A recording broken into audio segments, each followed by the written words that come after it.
కానీ మనకి ఇంత గొప్ప అవకాశం ఇస్తే ఆ ఓటును కూడా అమ్ముకుంటున్నాం మనం. ఈ రాజ్యాన్ని గంగపుత్రులు పరిపాలించొద్దా, మాలమాదిగోడు తెలంగాణ గడ్డని పరిపాలించొద్దా, గౌళ్ళోళ్ళు పరిపాలించొద్దా? అరే ఒకడు పోగరా ఒకడు ఒక రెడ్డి పోగరా వెలవుతారా, వేమగారు పోగరా రెడ్డి ద్వారా. ఇదే నా మీద నేను కూడా చేయకూడతా కేసీఆర్కి. కానీ రేపు రాబోయే రాజ్యం వస్తుందంటున్నాను, నీ ప్రభుత్వం వస్తుందంటున్నావు. మరి రేపు రాబోయే నీ ప్రభుత్వాన్ని మా గొల్లల చేతిలో పెడతావా? రేపు రాబోయే తెలంగాణలో కేసీఆర్ చేతికి వచ్చే ప్రభుత్వాన్ని మా మాదిగోల చేతిలో పెడతావా? మా మాలల చేతిలో పెడతావా? మా నాయకపోడు మా ప్రధాన కులమైనటువంటి ఎస్టీ చేతిలో పెడతావా? మా బెక్కల చేతిలో పెడతావా? మాలమాది చేతిలో పెడతావా? అంటే పెట్టినాట కేసీఆర్కి రేపు రాజ్యం రాగానే వెలమల చేతిలో పెడతారట. మరి అదేమి న్యాయమయ్యా? పోనీ వెలమల చేతిలో పెట్టు. నీ వెలమల 100కు 90 మంది ఉంటే పెట్టు. 100కి 90 మంది కాదు, 1% సగం శాతం లేరు నీ వాళ్ళు. అంటే రేపు కేసీఆర్కి రాజ్యం వస్తే వెలమూల చేతిలో పెడుతున్నట, రేవంత్ రెడ్డికి రాజ్యం వస్తే రెడ్ల చేతిలో పెడుతున్నట, బీజేపీకి రాజ్యం వస్తే రెడ్డి చేతిలో పెడతారట. మరి మేమేం కావాలా? ఇగో ఈ సమస్యలు పట్టుకొని తిరగాలి. మాకు దవాఖానా లేదు, మా పోరగాళ్ళ స్కూల్ లేదు, మా చేతికి పని లేదు, మా చేతిలో భూమి లేదు. మీ ఆరోగ్యంగా కులాలను లెక్కబెట్టి ఏ శాతం జరుగున్నారో మర్యాద రాజ్యాన్ని తీసుకొచ్చి బీసీ ఎస్సీ చేతిలో చెప్పారు. రాహుల్ గాంధీని కూడా డిమాండ్ చేస్తున్నాం.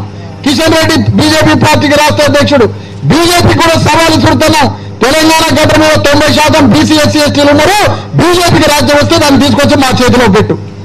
రాజ్యం మా చేతికి ఏమంట, రాజ్యం మాత్రం 100కి 5-10 మంది లేనివాడి రెడ్డి రావుల చేతిలో ఉండాలట. ఇది ఏమి న్యాయమని అడుగుతున్నాం.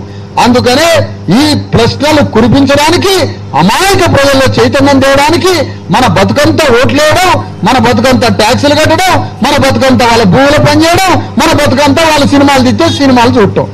మన సినిమా హీరోలు మనకు ఉండరు, రాజకీయంలో హీరోలు ఉండరు, భూమికి యజమానులుగా మనం ఉండవు, హాస్పిటల్కి యజమానులుగా ఉండవు, స్కూల్స్ మన చేతిలో ఉండవు, ట్యాక్సులు మనమే కట్టాలా.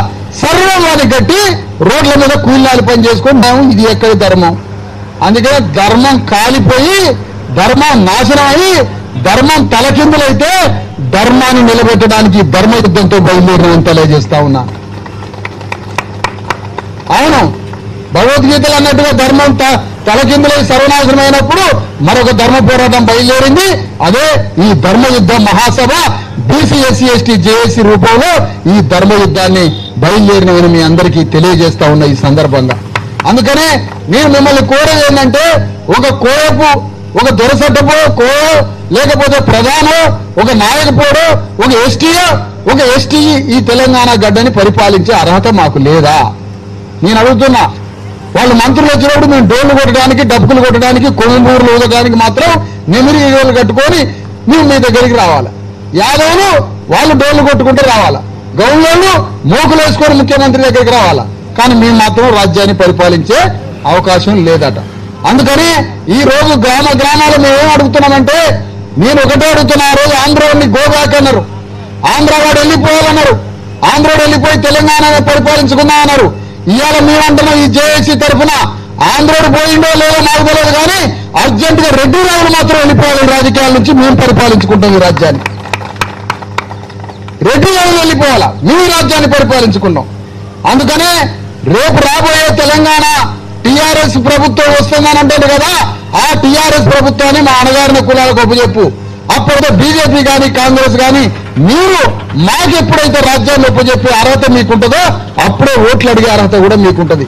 అందుకోసం బీసీ ఎస్సీ ఎస్టీలంతా చైతన్యమై మన సమస్యల్ని మనం పరిష్కరించుకోవడానికి మనకి 10 సమస్యలు ఉన్నాయి. ఇంతవరకు బీసీలకి పార్లమెంట్లో రిజర్వేషన్ల చట్టం లేదు. మొన్న 40% రిజర్వేషన్ చేస్తే ఇంతవరకు అమలు చేసిన వాడు లేడు. మనకి మహిళల్లో కోటా వస్తే 33% లేదు మనకి.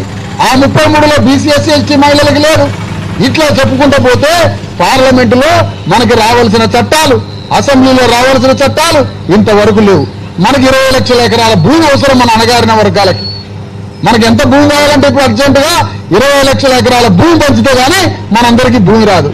10 ఎకరాల పట్టుమని 10 ఎకరాల భూమి పంచడానికి కూడా ఎవరు రావట్లే. కానీ పెద్ద పెద్ద సంస్థలకి, పెద్ద పెద్ద దవాఖానాలకి, అగ్రకులాలకి, వ్యాపారవేత్తలకి, సినిమా స్టూడియోలకి 100 ఎకరాల భూమిని ఇస్తారు. మనకు మాత్రం సెంటు భూమి ఇడట, 10 గజాల భూమి ఇడట. అందుకనే మన పేదల రాజ్యం రావాలంటే మన బీసీ ఎస్సీ ఎస్టీల రాజ్యం రావాలి. ఈ అగ్రకులాల రాజ్యాన్ని దింపేయాలి. అణగారిన వర్గాల రాజ్యం కోసమే ఈ బీసీ ఎస్సీ ఎస్టీ జేఏసీని స్థాపించడమని మరొక మారు తెలియజేస్తూ, ఎవరి పార్టీ జెండాలు ఎక్కడున్నా బీసీ ఎస్సీ ఎస్టీ జేఏసీ జెండా మాత్రం గ్రామాలలో రెపరెపలాడాలని మీ అందరినీ కోరుతా ఉన్నాను. ఈ సందర్భంగా నీ పార్టీ జెండా మీ ఇంట్లో పెట్టుకో, నా పార్టీ జెండా నా ఇంట్లో పెట్టుకుంటా, కానీ బీసీ ఎస్సీ ఎస్టీ జేఏసీ జెండా మాత్రం తెలంగాణ గడ్డ మీద రెపరెపలాడాలి.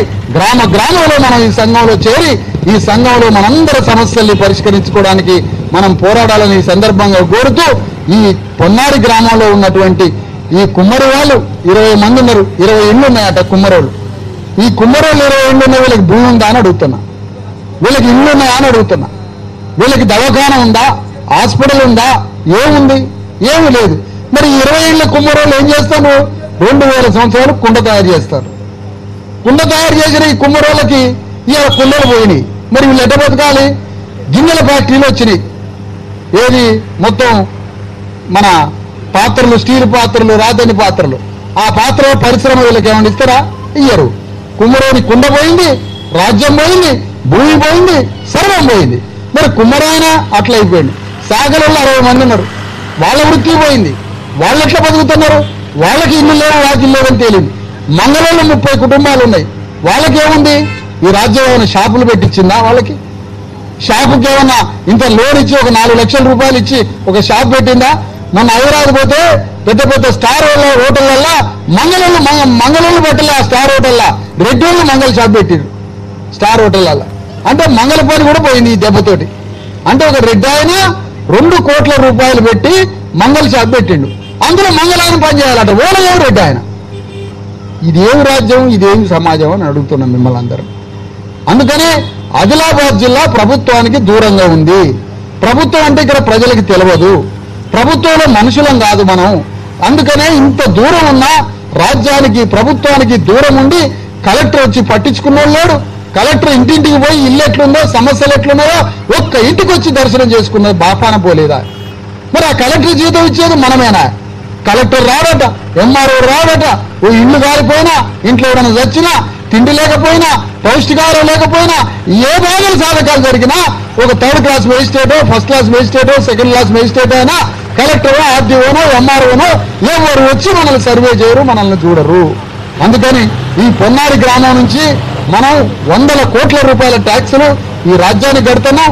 మనం లేదు కాబట్టి మనందరం చైతన్యంతో ఈ గ్రామంలో మనకు రావాల్సిన సమస్యలు, పరిష్కారాలు ఏం కావాలనో వాటన్నింటినీ కలిపి రేపు కలెక్టర్ దగ్గరకు పోతున్నాం. ఆదిలాబాద్ జిల్లాలో అందరం పోయి ఈ సమస్యల పరిష్కారం కొరకు ఆదిలాబాద్ గడ్డ మీద ఈ జిల్లాలో సమస్యల్ని పరిష్కరించేంత వరకు ఆదిలాబాద్ కలెక్టర్ వెంటబడి సమస్యల్ని పరిష్కారం చేసుకునేటట్టుగా మనం పోరాటం చేయడానికి ఈ పొన్నారి గ్రామంలో బీసీ ఎస్సీ ఎస్టీ జేఏసీ కమిటీలోకి అన్ని కులాలని ఆహ్వానిస్తూ అందరూ ఈ జేఏసీ కమిటీలోని చేరి బలోపేతం చేసి పొన్నారి గ్రామంలో బీసీ ఎస్సీ ఎస్టీ జేఏసీ గ్రామ కమిటీని మరి ఇక్కడ బలంగా తయారు చేసి అందరూ ఈ సంఘంలో చేరి మన సమస్యల పరిష్కారం కోసం కలెక్టర్ తోటి కొట్లాడాలని మీ అందరికీ కోరుకుంటూ సెలవు తీసుకుంటున్నాను.